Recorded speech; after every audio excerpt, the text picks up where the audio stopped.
And down here at the bottom right-hand corner, we have our Karont3 Esports Club member. It is Lowell versus XD, our red Zerg. He's going up against the winner of game number 1, our blue Zerg player, representative of Team Liquid. It is Rhett.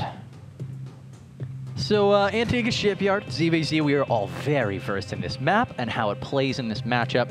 It's extremely easy to defend your natural expansion. Not quite as easy as, maybe Ohana is a little bit easier, I guess. Yeah. It's pretty much the same, but, you know, there's a lot of maps where, like, Entombed Valley, it's like, okay, I'm actually, like, very susceptible to dying. And the reason for that is your ramp. Where your ramp is located is just such an important aspect. I'm actually talking the ramp from your natural into your main base. I guess that actually lends to maybe why this map isn't as easy as some maps like Ohana per se, but this ramp, you see how it's like back towards where the expansion is, and this means that your creep spread can allow you, and the position of your spine crawlers can allow it to cover both your hatchery and the queen wall off that you could have at the bottom of your ramp simultaneously. It just makes it pretty impermeable, honestly, to those early all-in rushes that were so incredibly successful on maps like Tall to Rim. You still have to be very careful about going for hatch first. We've seen some players that have gotten punished for it quite badly, as a matter of fact. Yeah. In this case, though, we are already going to start with different builds. Rhett deciding to go with a 15 hatch. His opponents, Lowell versus XD, going for that 15 pool right afterwards. Yeah. And, you know, this is the 15 opening I'm seeing get more and more and more common. We saw it a lot in the finals of the GSL with Sniper versus Violet, and we're going to be seeing relatively the same build here. 15, 16, 16 is what I saw a lot of in that matchup, and I've actually been refining my ZVZ to try to suit a little bit more towards that style of play. Sniper versus Hyun, man. You broke my heart, said Violet. What? Tisk, tisk. I'm so sad. Oh, yeah. No, I'm joking. I'm just a Hyun fanboy, so I feel like I have to give him as much credit as is humanly possible on a regular sorry, basis. obviously, guys, I did misspeak there. No, I know. I'm just saying that, like, Hyun, I actually can't wait until, well, one, to see who Hyun signs with. He had obviously was a Brood War A-teamer for a while, so maybe he'll end up drifting back to one of the Caspit teams.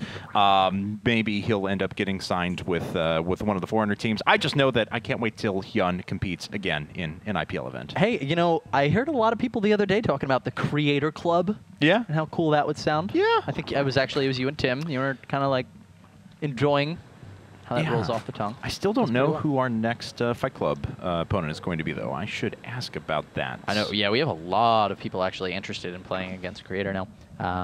One, I know, is Gumiho expressed an interest. Bring Gumiho back. I love watching Gumiho play. He just plays ridiculous, fun strategies. Fun. Yeah, that's exactly how I would describe it, too. Well, you know, after we had all that craziness at the beginning with the different openings, everything's really stabilized at this stage. Gas started at basically the exact same time. It looks like there is a slight supply advantage for Rhett. He's eked down an extra 2 drones as a result. But really, things are pretty consistent between our two players now. I'll be honest, man. ZVZ has, you know, if ZVZ is a bucket of salt water, we've really boiled out all the excitement. Now it's just got salt crystals in there. Like, this game is, ZVZ has gotten to a point where, you know, with this recent Queen upgrade, and then it took a little while until, you know, people found out what it was going to cause, and it's really just caused a lot of early game safety. And where things start to get a little exciting, well, one is if you go for like a pre-lair timing roach all-in, like you basically just make roaches and push. That's pretty exciting stuff. Of course, your pool versus 15 hatch play can be pretty interesting, but this Ling Bane play that we start to see as the lair techs kick in, which is really interesting because no player has gone for lair here, and yet we're going to be seeing Ling Bane. This is like, both players are intending to go for hard attacks to counter the other player's macro here. It could get very, very interesting. Right, but Lowell versus XD is going for a much more aggressive strategy. Obviously has the Roach Horn coming up at the same time. His Baneling Nest is way later than his opponent, and he actually reveals all of his Lings. I guess I'm a little bit surprised about that because the Baneling Nest is still a long way off, and Rhett is already producing some defensive Banelings back at home. He had a lot of Lings streaming across the field. If Lowell versus XD had hidden those Zerglings, and the thing is, Rhett had no no lings being built behind this. If he had hidden those Zerglings, looped them around to the side, and attacked Rhett, Rhett would have no lings at home, no time to morph banelings. But now he's going to have so much time to prep for this attack. Now, Rhett, of course, wants to eke out as many drones as he can, so he starts another round afterwards. He made his defensive banelings, and he feels like he's plenty safe. Wolver's XD may be all inning after this, though. He's not made a worker in a long time. 5 roaches are following this up. Now 7. He's going to make a bunch of banelings once he rolls up to the front. Add into that, Rhett's going towards his lair tech. He's going towards 4 gas, so he's got a lot of stuff wrapped up in not defensive units at the moment. I won a game so hard last night with this. I mean, it's unit composition is what it is. It's Roach Bane versus Ling Bane. And if your opponent doesn't have massive quantities of banelings, you can just snipe their banelings with your roaches and then roll in with your like horde of Zerglings. And there's no banelings to kill them. And it will be Ling, at that point, it will be Ling versus Baneling, Roach, Ling. I mean, it's going to be really, really tough for Rhett if he doesn't see these roaches, which he's going to see them here in a second as they're passing out. But here's the thing, that Overlord was out of position in order to see these roaches. Only now is he seeing it. And he's making 3 roaches. He's got some spines on the way. The spines are going to help so much. Oh, yes, they are, because that's really going to be the anti-roach defense, because then that's going to prevent the roaches from just being able to walk up and tank things and try and pick off the banelings. It's going to force some of the Zerglings up there, and that may get the hits that Rhett actually wants with his banelings. But he's morphing in a few more at the moment. Rhett is also going up to his Spire tech. Here come the roaches, but you see how quickly they actually get killed by 4 spine crawlers. They have to deal with those very quickly, and that's going to expose the Zerglings. This is what we were talking about before.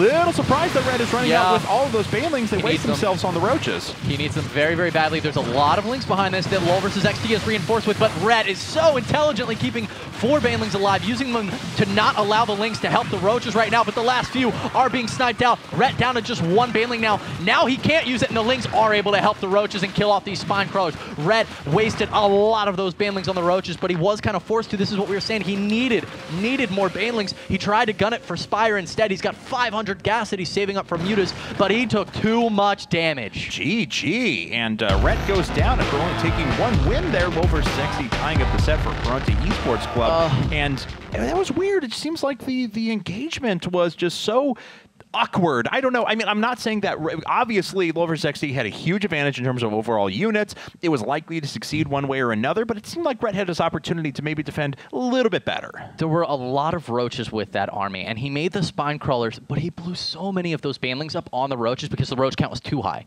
There was a lot of roaches, and I mean, you're not going to make more than 4 or 5 spines. There's not really a reason to. Sure. But he just saved so much of that gas from Mutalis, and like that was the one thing.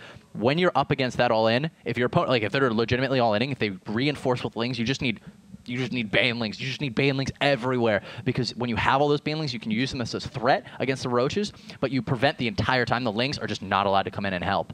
And that was tough, man. Yeah. That was tough.